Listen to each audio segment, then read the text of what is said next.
because we're going to go to Corey Kilgannon's next guest that he wrote about in the New York Times about Crew Gardens. I don't live that far away because it's right down Metropolitan Avenue for me. And believe you me, Corey, growing up as a kid, we always heard about to go down to the bars down at Kew Gardens because all the stewardesses were down there, and we couldn't wait to get down Metropolitan Avenue. Like we had some swagger or something coming from Middle Village, talking to these sophisticated stewardesses who were flying around the world. And boy, they would have been really attracted to us coming down from the neighborhood. Oh my God! Did you ever pick up at JFK LaGuardia and take to Kew Gardens? Were no, they run shuttle buses from the airport because you would see them all the time.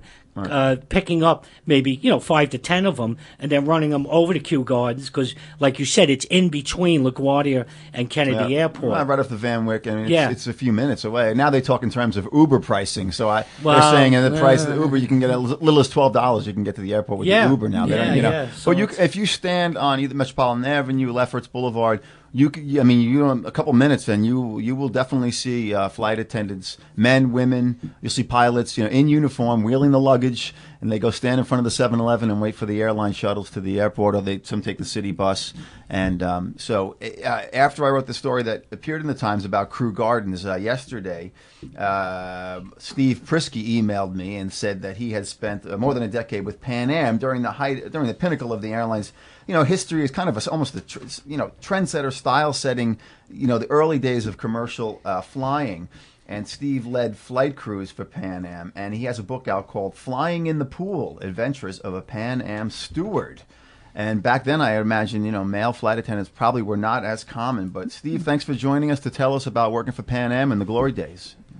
Absolutely. Fun to be here. Thank you for letting me part of the show. Yeah, and you gave me a summary of what the book's about and what your stories from those days are about on Pan Am planes. 2 emergency landings, passengers dying in your arms, saving passengers' lives, flying into war zones on a spy mission, and this is for a commercial airline. A plane sabotage leading to a near crash landing, numerous Bravo Whiskey bomb warning missions. And that was just in Kew Gardens before you even took off, right? That's of course, all we want to hear about is living down the block from John Gotti. That's the real fireworks. So let me just ask you.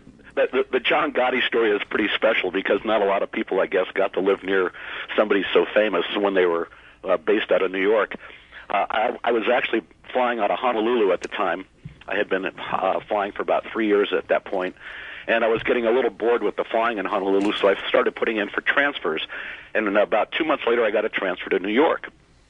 So scheduling in Honolulu says, we're going to send you to New York for 3 days. You're going to work a flight to Bermuda, but we're going to pay for your stay while you're there, and we'll put you up at the Kennedy Inn, which is right next to Kennedy Airport. So I work a flight to Bermuda, and while I'm sitting in the restaurant at the Kennedy Inn the night before, I'm going through the New York Times looking for apartments, and this waitress comes over and she says, well, what are you looking for? What are you doing? I said, well, I'm a flight attendant with Pan Am, and I'm transferring into New York, and I'm looking for a place to live. And she says, well, on my spare time, I'm a real estate agent in the around the Kennedy area. And she says, tell me what it is you're looking for. So I gave her the specifics. And then the next day I had to hop on a plane and fly over to Bermuda.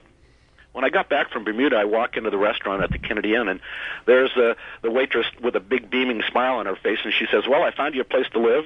It's real close by. It's in Howard Beach. And you're right on the water.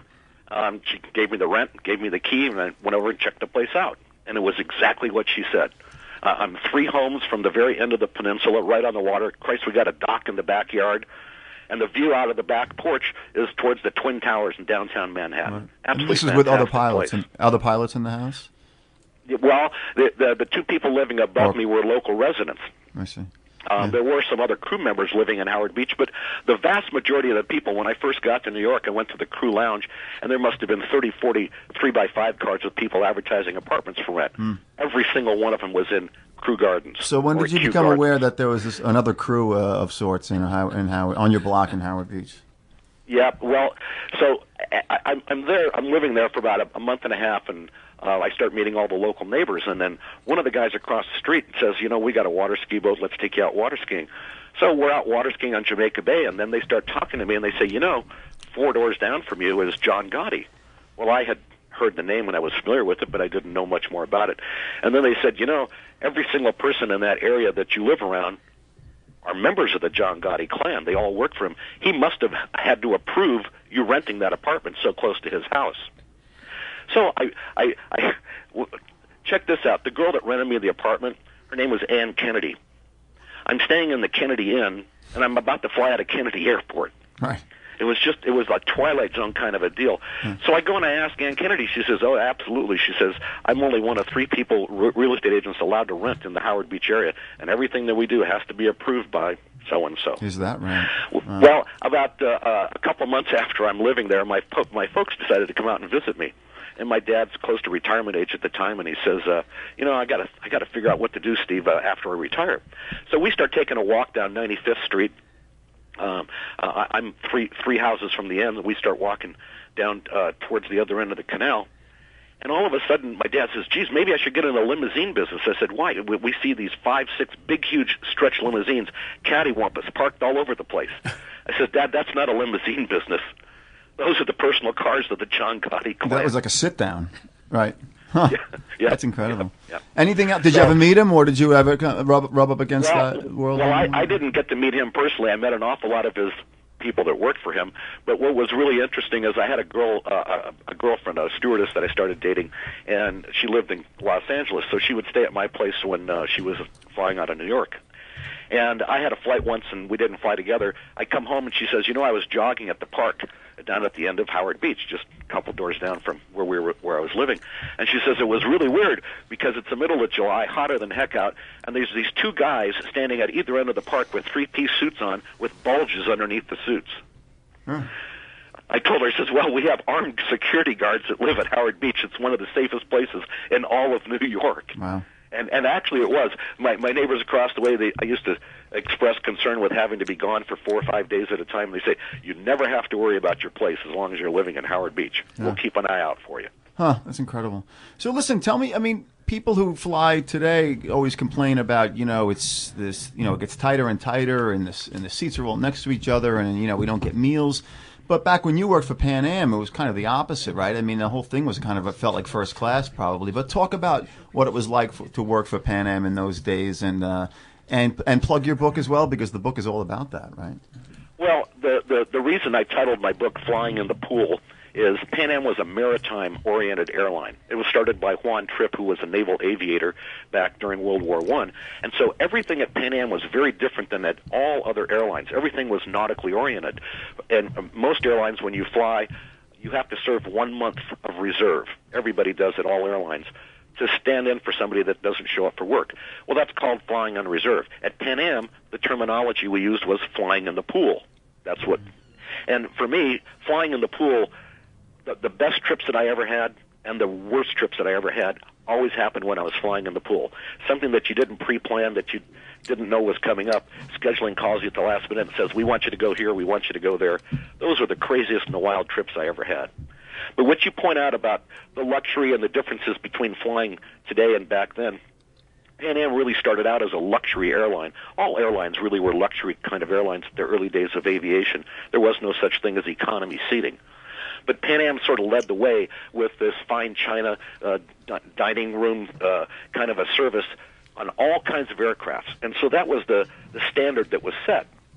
Well, about the 1980s come along, and airlines are trying to economize, and the fuel crisis and so on, and so they start cramming more seats into airplanes. They make the seats a little bit thinner and the arm and leg room a little bit less. And the first thing that they did is they started eliminating the luxury services in business class or in first class. And that's right about the time that Pan Am started running into financial difficulties. So the whole idea of really high-end luxury service sort of just faded away. And I hear from people today that have read my book. Some people send me photographs of them reading the book sitting in Delta first class on a plane or whatever. And basically they're getting an upgraded economy meal. There's no such thing as the 5-cart meal service that we used to do. We actually had to perform a 3-hour dinner service on Pan Am flights in first class. It was a show that went on for 3 hours with a European-style dining cart service. Well, all of that's gone today. That doesn't really exist. Steve, Malachy McCourt here. Running, you run into smart asses like me on occasion when you're flying, and so here's my ridiculous, idiotic, smart-ass story. I once said to one of the flight attendants, who were then called stewardesses, I said, "Have you ever done it standing up?" And she said, "What?" I said, "Have you ever done it standing up?" "What do you mean by that?" she said. Well, I pointed to the legend in the seat in front of me. It said, "Fasten seatbelt while seated." Bada boom. And I said, "Have you ever done it?" Oh. She said, "I thought well, you..."